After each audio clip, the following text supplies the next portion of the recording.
না তো দেখি শক্ত, মিষ্টি কম আছে। লিখিত সংবিধান, অলিখিত সংবিধান, কোষ স্তম্ভ। ভালো সাবজেক্ট। আচ্ছা বাবু বলছি, হ্যাঁ এনে মুড়িতে পা লেগে গেল বাবু।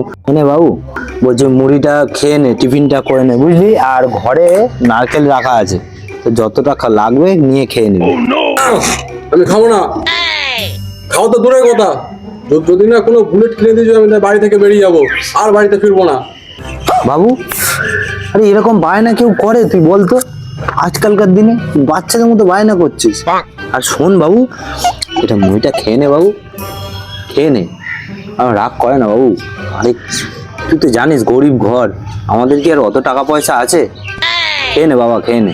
বাবা খাওয়া দাওয়া হবে না, যদি বুলেট কিনে দাও তাহলে খাবো, নাহলে খাবো না। গরিব ঘরে এরকম, ঠিক আছে আমি, তুই মুড়িটা ধর খা, আমি ব্যবস্থা করছি কিছু। খাবো না আমি। না তুই খা, আমি বুলেটের ব্যবস্থা করছি, তুই খা বাবা। আমি আর বইটা ধর, আমি আসছি, আমি মাথা বলি, দেখছি বুলেটের কি ব্যবস্থা হয়। ঠিক আছে তুই খা বাবা। দাদা বলছিলাম ওই পুরোনো জায়গার ব্যাপারটা যদি কিছু একটু হতো। না না, কোনো টাকা পয়সা দিতে পারবো না। আর দেখুন না একটু হবে। আগের টাকা এখনো বাকি রয়েছে, আগের গুলো শোধ করো। হয়ে যাবে দাদা, একটু দেখুন দাদা, একটু দেখুন।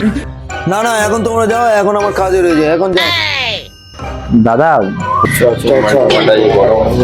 আরে বলছিলাম যে মানে আমার কিছু টাকার দরকার ছিল। কি হলো টাকা? এই তো সেদিন তারা মাইনে দিলাম। হ্যাঁ দাদা জানি, কিন্তু মানে আমার ছেলে আবদার করেছে যে ওকে একটা বুলেট কিনে দিতে হবে। কি বুলেট? আরে বুলেটের দাম জানো? নাহলে ও কিছু খাবে না, বাড়ি থেকে বেরিয়ে যাবে বলছে। বুলেটের দাম 3-4 লাখ টাকা। 3-4 লাখ টাকা তোমাকে ধার দেবো? পাগল হয়ে গেছো?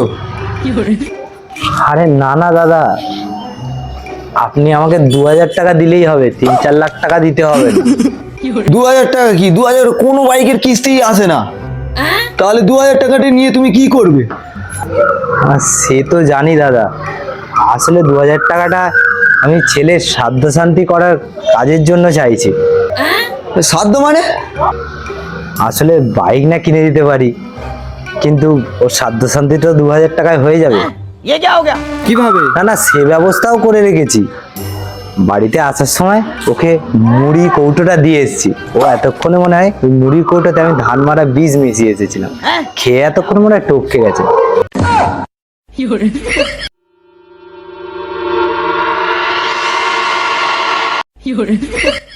এবার যদি আপনি 2000 টাকাটা দেন তাহলে সাধ্য শান্তিটা করি, এই আর কি। खतरनाक लोग हैं। कौन है ये लोग? कहां से आते हैं?